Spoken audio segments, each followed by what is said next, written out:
আল্লাহ রাসূল আল্লাহর হাবিব বলেন যে আমার কথাগুলি শুনলো, সামিআ মাকালাতি, যে ব্যক্তি আমার কথাগুলি শুনে,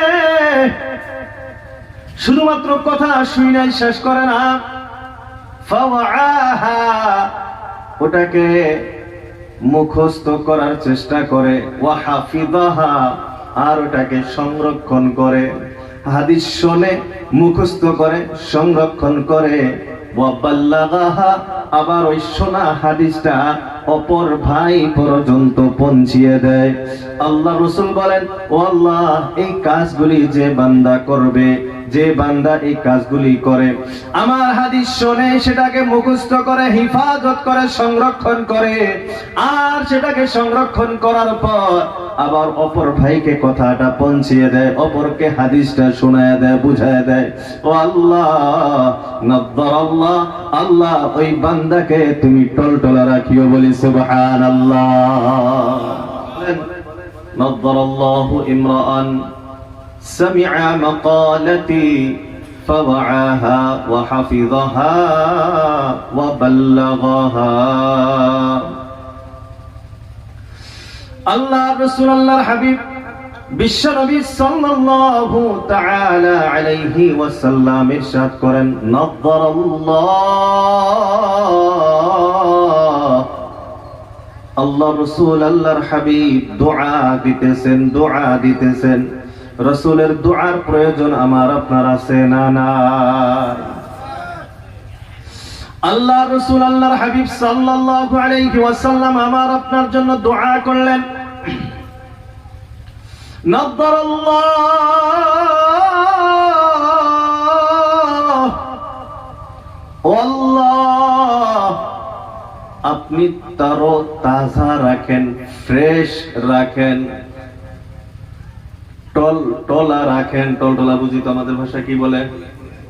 গাছের লাউ যে কেবল ছিঁড়ে নিয়ে আসছেন, ওটা কি কয়? টলটলা। আল্লাহ রাসূল আল্লাহর হাবিব বলেন, নাদ্দারাল্লাহ,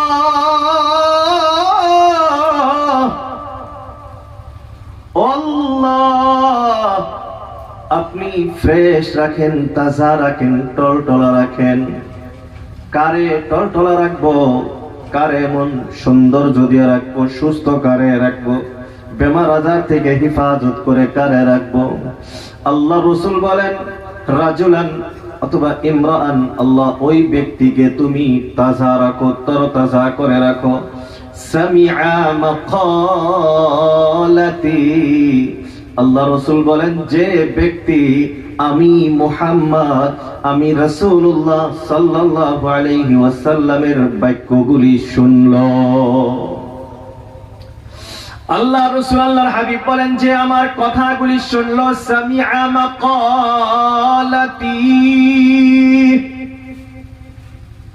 যে ব্যক্তি আমার কথাগুলি শুনে, শুধুমাত্র কথা শুনেই শেষ করে না, ফাওয়াআহা, ওটাকে মুখস্থ করার চেষ্টা করে, ওয়া হাফিযাহা, আর ওটাকে সংরক্ষণ করে। হাদিস শুনে মুখস্থ করে, সংরক্ষণ করে, ওয়া বাল্লাগাহা, আবার ওই শোনা হাদিসটা অপর ভাই পর্যন্ত পৌঁছিয়ে দেয়।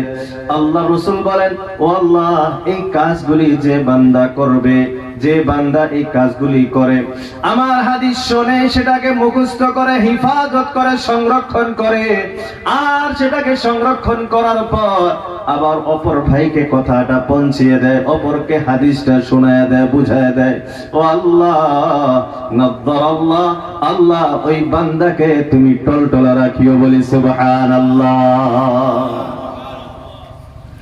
এরে আল্লাহর গোলাম, আমি আপনি যদি এক একটা হাদিস শুনতে পারি, এক একটা হাদিস যদি আমি মুখস্থ করতে পারি, হাদিস শরীফ যদি আমার ব্রেনের ভিতরে নেই, সংরক্ষণ যদি আমি আপনি করি, আর যে হাদিসটা আমি আপনি মুখস্থ করলাম, যে হাদিসটা আমি আপনি শুনলাম, শোনার পর ওই হাদিসটা যদি আমি অপরকে পৌঁছিয়ে দেই, আরে সারা দুনিয়া ঘুরে তাবলীগ করার কোনো প্রয়োজন নাই। আপনি যে হাদিসটা শুনছেন, আপনি বাড়িতে গিয়ে আপনার স্ত্রীকে যদি হাদিসটা শোনায় দেন, আপনার সন্তান আছে, আপনার কর্মচারী আছে, তাদেরকে যদি আপনি এই হাদিসটা শোনায় দেন যে আজকে জলসায় গিয়েছিলাম, জলসায় যাওয়ার পর আজ আমি এই হাদিসটা শুনেছি, এই হাদিসটা আমি মুখস্থ করেছি, সংরক্ষণ করেছি, আর আমি এই হাদিসটা তোমাদেরকেও শোনায় দিয়েছি, তোমাদের কাছেও পৌঁছায় দিলাম। রে আল্লাহর গোলাম, এই কাজ যদি আমি প্রতিরোধ করতে পারি, আল্লাহ রাসূলের দোয়া, নাদারাল্লাহু ইমরান, আল্লাহ ওই বান্দাকে তরতাজা রাখিও, আল্লাহ ওই বান্দাকে ফ্রেশ রাখিও। আমার আপনার দোয়া মিস হইতে পারে, আমার আপনার দোয়া রদ হইতে পারে, ক্যান্সেল হইতে পারে, কিন্তু আখির নবী তাজদারে মদিনা হযরত মুহাম্মদুর রাসূলুল্লাহ সাল্লাল্লাহু আলাইহি ওয়াসাল্লামের দোয়া কোনদিন রদ হবে না, ঠিক কিনা?